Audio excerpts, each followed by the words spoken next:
I'm Lenny and welcome to the continuing adventures of Lenny Wanser. In this video, I'm going to discuss Season 1, Episode 26 of the Twilight Zone, titled Execution. The original air date for this episode was April 1st, 1960. What I'm going to do in this video is an overview of that episode. So this is a spoiler alert warning. If you have never seen this episode and you don't want it ruined for you, you don't want to know what happens, you're not going to want to watch this video at this time. The episode opens up in the Old West with cowboys upon horseback. And there's a cowboy dressed up all in black, so we definitely know this has to be our bad guy or our villain. And he is being led to a tree for what they call a necktie party, aka a hanging. The man dressed in black is Joe Caswell, and we learn from Rod's narration, just like all evil men, Joe is missing compassion. He's missing a heart, and he's missing feelings for his fellow men. Slightly before the hanging, the Reverend comes over to Joe, and he's going to read Bible verses to him and say prayers. And Joe just stops him and tells him, save his prayers, he doesn't need them, doesn't believe in them.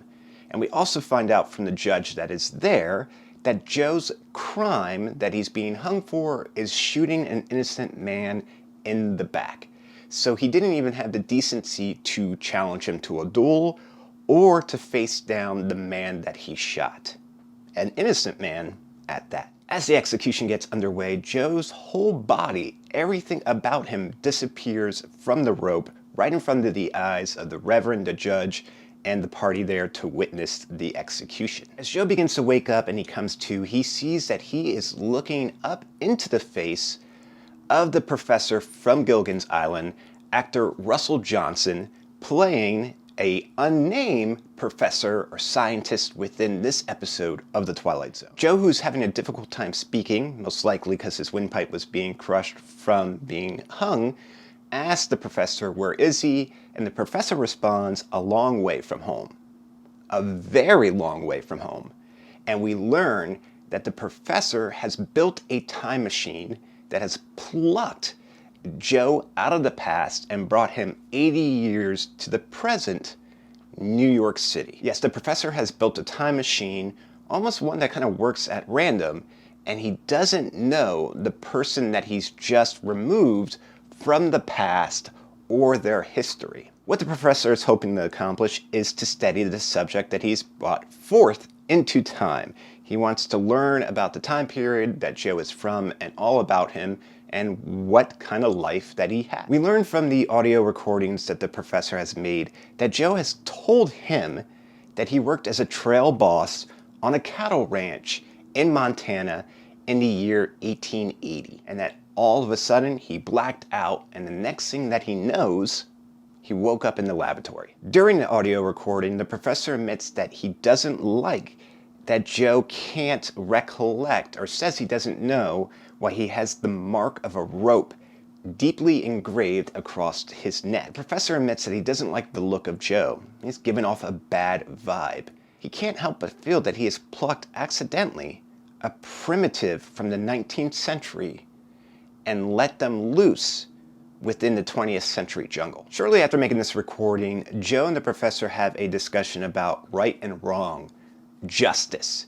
And the professor is able to put together that he has accidentally saved Joe from a hanging where he was to die, and that he has to send Joe back to his correct time.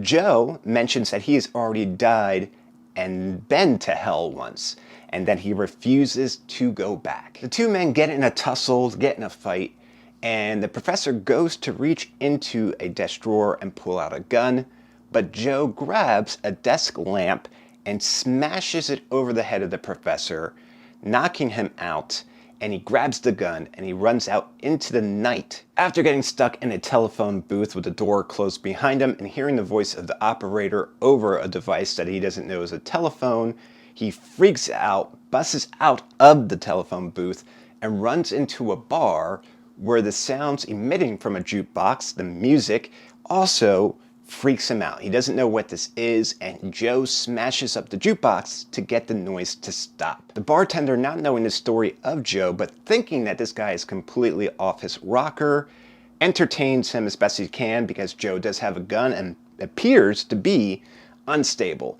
And the bartender turns on a television set that is behind the bar, and on the TV is a cowboy.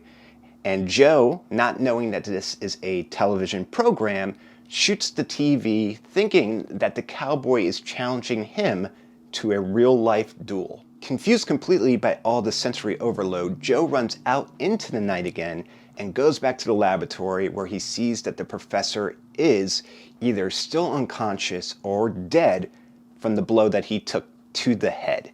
And now Joe can't figure out how he's going to get back to where he belongs. While in the laboratory, another man enters it with a gun looking to rob the place of any valuables. Joe and this other crook that has entered the picture also get into a tussle, get into a brawl, where Joe loses and the strange man that has entered chokes him at the end of a rope hanging from the curtains. So therefore, Joe is killed by a hanging. The crook decides to check the laboratory for any valuables, and as he's going around, he's hitting every switch and dial, turning everything on and off, which turns on the time machine, which the crook enters, and he is transported back to 1880 at the end of the rope, taking Joe's vacated spot from where he was supposed to be, and the crook ends up getting hung himself. The cowboys cut down the dead body, confused not only by this random stranger that has appeared in front of them, but also by the style of clothes that he is wearing. The reverend and the judge pray that they did not just hang an innocent man, which us, the viewer, know isn't the case, that the crook has also taken life and was far from innocent. The party throws the dead body over the horse and they head out, and Rod's narration kicks in, stating that justice can span years. Retribution is not subject to a calendar. And that is how the episode Execution ends. Do-do-do-do-do-do-do-do. It's rating time. On a scale of 1 to 10, with 10 being the best score that I could give, I give this episode a 7. If you think this video is worthy of a thumbs up, please feel free to do so. And if you enjoyed it and you want to see others just like it, all you have to do is hit the YouTube logo, which is going to be down in the corner, and you'll get a notification anytime I upload a new video to the channel. As always, I want to say thank you so much for watching this video. Thank you for your time, and thank you for the opportunity to discuss these things that I love. Greatly appreciate that.